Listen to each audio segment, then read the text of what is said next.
सिंधुदुर्ग जिल्ह्यासह इतर जिल्ह्यातील ताज्या घडामोडी पाहण्यासाठी सिंधुदुर्ग 24 तासला सबस्क्राइब करा आणि बेल आयकॉनवर क्लिक करा। सिंधुदुर्ग 24 तास सदैव तुमच्या सोबत। पुढील बातमी पाहणार आहोत विस्तारात। कुडाळ तालुक्यातील सरंबळ, दुर्गवाड, धनगरवाडी येथील रामाबापू वरक यांच्या राहत्या घरावर व नारळाच्या झाडावर वीज कोसळून मोठे नुकसान झाल्याची घटना आज सायंकाळी घडली। त्यांच्या घराचे पत्रे फुटून उत्पन्न देणाऱ्या नारळाचे झाड जळून खाक झाले। याबाबत सरपंच रावजी कदम यांनी पाहणी करून कुडाळ तहसीलदारांना याची माहिती दिली। या घटनेचा तात्काळ पंचनामा करण्यात आला, तसेच मदत जाहीर करण्यात आली। काय नक्की घटना घडली?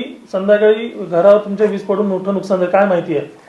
ते 4:15-4:30 वाजता म्हणजे पाऊस पहिला झाला आणि घडघडलं आणि वीज माडावरती पडली। माडावरचा फटका लागून ते दुसऱ्या झाडावर पडून घराचे पत्रे असे नुकसान झाले आहे। तरी पंचनामा केलाय का? पंचनामा केला आहे। आणि कोण कोण आले होते पाहणी करण्यासाठी इथले? तसे हे आपले तलाठी होते, आमचे सरपंच होते, उपसरपंच होते आणि इथले स्थानिक लोक होते। याच्यामध्ये आज एक घटना घडली 4:15-4:30 सुमारास वीज पडून घराचं नुकसान, काय माहिती आहे नक्की? खरोखर आज एक 4:15-4:30च्या दरम्यान एक अतिशय दुर्दैवी अशी घटना, अवकाळी पावसाला आज जी सुरुवात झाली त्या सुरुवातीच्या पावसानेच एक जोरदार कडाक्याची वीज जी चमकली, त्या विजेने तिथल्या असलेल्या नारळाच्या माडावर एक वीज पडली आणि त्या विजेचा फटका त्याच्या शेजारी असलेल्या एका झाडावर पडून त्याच्या ज्या फांद्या आहेत, मोठ्या फांद्या, त्या फांद्या ह्या राहत्या घरावर पडून या घराचं अतोनात असं आर्थिक नुकसान झालेलं आहे, वित्तहानी झालेली आहे। दुर्दैव एवढं चांगलं होतं किंवा दैव बलत्तर म्हणून ह्या घरात जीवितहानी झाली नाही। काही कारणास्तव या घरातले व्यक्तिमंडळी बाहेर असल्या कारणाने बाहेर असल्यामुळे ते बालबाल वाचलेले आहेत, नाहीतर एक मोठी दुर्घटना इथे घडली असती आणि खूप अशी मोठी हानी झाली असती। आर्थिक हानी त्यांची जवळजवळ सगळं पकडून इलेक्ट्रिकच्या आतल्या वायरिंग, मीटर किंवा त्यांच्या फ्रीज इत्यादी ज्या इलेक्ट्रॉनिक वस्तू आहेत हे पकडून एक अंदाजे 1.25 लाखाचं त्यांचं नुकसान झालेलं आहे। अतिशय गरीब कुटुंब हे आहे आणि रोजीरोटी म्हणजे आपले मेंढ्या पालनावर हे कुटुंब आपलं उदरनिर्वाह करत असतं।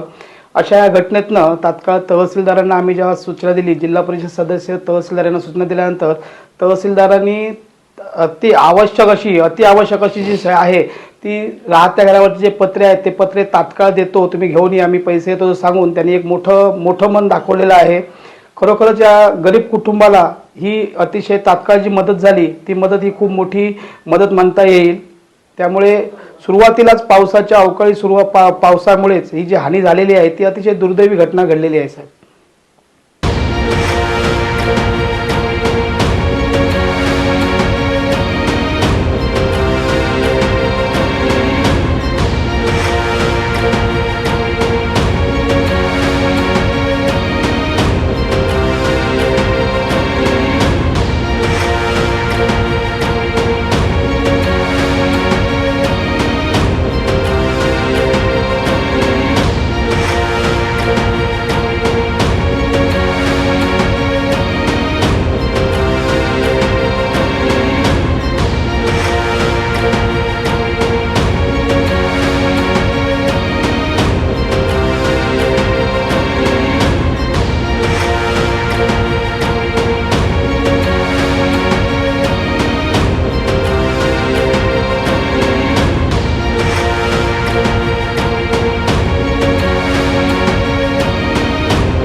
सिंधुदुर्ग जिल्ह्यासह इतर जिल्ह्यातील ताज्या घडामोडी पाहण्यासाठी सिंधुदुर्ग 24 तासला सबस्क्राइब करा आणि बेल आयकॉनवर क्लिक करा। सिंधुदुर्ग 24 तास सदैव तुमच्या सोबत।